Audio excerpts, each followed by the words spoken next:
Hello there, this is Corey Davis, one of the creative directors at Tangentlemen, and I'm here to show you Here They Lie, but I'm with some special guests.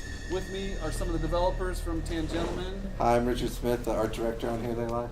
Hi, I'm Ricardo Taban, I'm senior animator.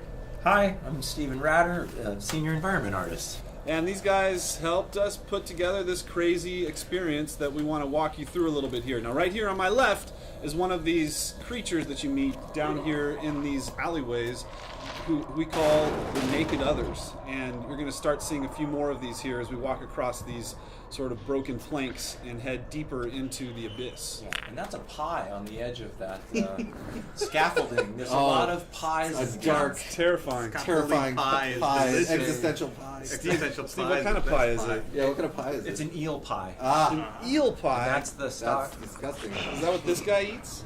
Absolutely, yeah. Yeah, up in the marketplace, I think they were selling eels, weren't they? They were. And there's other places where people are making pies. There's a lot of pies hidden all over. And so that guy just saw that you were coming near his pie, so he threw that trash can off there. That guy's name is The Follower, and he's a really creepy guy. Like, you've already been introduced to sort of the faction that he comes from, which I mentioned is the Naked Others that have these antler horns, but he's an outcast from that group. Maybe you talk a little bit about how he came to like the style of his movement and things like that. The broken antlers instead of the full antlers. Well, that whole class was super interesting to deal with. It was figuring out how reverting back to an animalistic sort of humanity would kind of look like, and it was hard to come by until Rich, Toby, and a stunt guy called Scott Lang that I worked with on Planet of the Apes got together and figured out this weird way to move that would feel animal-like, quadruped-like, but it will still have a human element to it. And then we had him do some really funky stuff too. What are you doing over there? That's not right. That's not right. You don't treat a body slumped over a toilet like that. He's giving him CPR. He's trying to help him out. So all the characters in this game are based off of scans of two individuals, and that was a kind of willful thing that we did to show that. It's almost like a dark Adam and Eve type of thing, where everyone they hear is and like in a dream where you're seeing recurring characters or irrationally repeating characters. It has that. And this one starts following you around. That's what's happening here. Basically, is we just scared him out of his little lair there.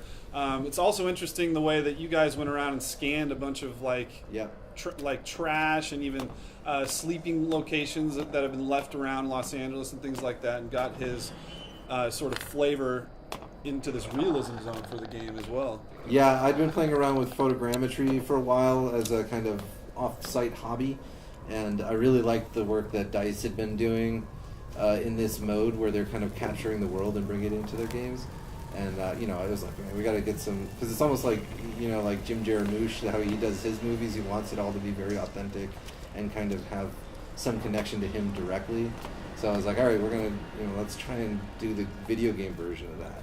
And I think that's one of the good feelings of the game is that sense that they're not separate from the world. It's like you can recognize what you see in this. The world is in the game. Yeah, exactly. And so, Steve, what's all this weirdness here? What are these cables and all this? Yeah, is this hair? Are these veins? It looks like kind of jungle ropey vines. Ooh, we should swing on them. It's an overgrown, out of control version of humanity that's sort of lost or forgotten, and that's come to reclaim. It's creepy.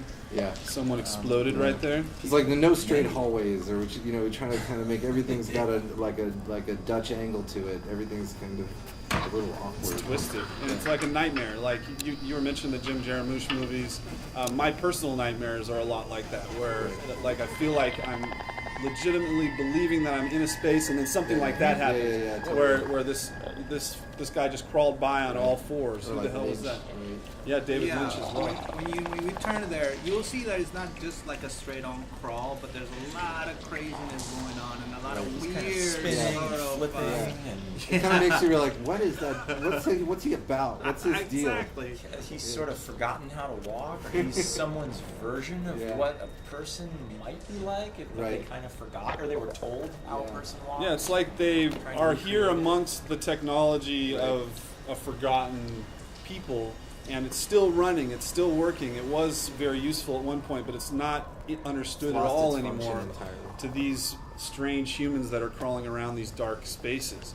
And so now you can notice we've gone further and further down, and the city is sort of towering both above and below us here, these alleyways. And you're seeing this strange mix of technology as these TVs are still running here, and the nightmare is haunting this area. So we're moving a little closer down here. You're hearing more and more of these naked others surrounding us. We really wanted you to have this feeling of dread that was bubbling up underneath your skin throughout the experience. And I think this is one of those moments where we saw focus testers really sort of move very, very slowly into this space because they can hear the sounds of the naked others sort of bouncing off of these walls. Yeah, we really wanted a sense of uneasiness in everything. Right. From the visuals all the way to the motions, which was sometimes very hard to find. A lot of trial and error. Yeah. Hey, does this make you feel uneasy? No, how about this? Does this make you feel weird? Yeah. Yeah, and a lot of times it's like the player is being asked to. It always feels like he's walking in on it, like you're kind of being included in the guilt of what you're seeing around you. You're not separate from it, right? So yeah, it's part a lot of of times it's just the really awkward sense of being in a weird relationship with another person. Like that person's like covered in mud, and like you can't parse what their face looks like. Yeah, it was really amazing when we went from sort of the gray box look of these areas to filling them out with scanned real world objects and texturing them, and then getting those characters in the world that are the same scale as you as the player, and feeling like they're actually there inhabiting this world just like you are. We wanted to push that as far as we can. Oh my God! Oh man, this is pretty interesting. This is Rich, art director. That's actually his motion, which is one of my favorite parts of the game because it's in the early days it was going to be us. It was just going to be us doing the motions, doing everything in the game. And then we got professionals to get involved with the stunts and the movement, but a lot of that original motion, a lot of that original animation did make it into the game. You have Rich jumping at you. You have actually myself is the player's motion set, and later on you see me jump from like the rafters or something like that. We set up like big boxes, right? And yes. Jumped in. Yeah, it was super fun. All that stuff. Yeah, and this place down here, we just passed the really strange clock as well. This is a place that is constantly making you wonder when in time it takes place. And actually that clock, just to give you a little hint there, if you stare at it, you go on a very strange sort of surreal hallucination for a moment there. And that's a theme that runs throughout the game as well. Oh, who's that? That was that was me. So that was the motion that Ricardo was talking about there. If you go and look at that scene up close, you'll see him actually jump out of the rafters, and that was our animation lead here, Ricardo.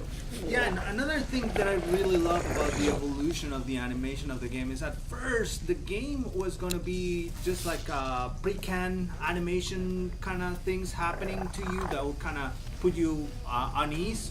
But then it evolved, and those guys became fully AI, which made them so much more scary than before, not knowing when they're going to turn on you and when they're going to come out and attack you. Yeah, it was pretty funny even watching the developers get freaked out on the team, the level designers and things like that, as they're going down into these really dark areas, and the AI makes some decision that they're not used to, and the sound creeps them out as well, even though they help design the scene. So here, along decorating this, if we don't get seen by this guy, get back there. So there's a bunch of stacks of newspapers and stuff in here. Steve, what's all this stuff? Yeah, this is just the reading room where there's tons of reading material that's sort of been hoarded. I think we've had some ideas about hoarding and sort of obsessive behavior, manic behavior being expressed in the world as if it's generations old. And as you get into certain areas here, you'll see these growths of these creatures and mollusks, and that starts to signal something else too. So that's a theme and a brush that we use in certain areas. And this whole sort of descent into madness throughout the experience is just rife with these moment-to-moment experiences where you're like, how the hell could this possibly be here? There's these doors that open up into new realities throughout the experience. So this is sort of one place where you start out as the player, but you're going to end up someplace much, much different.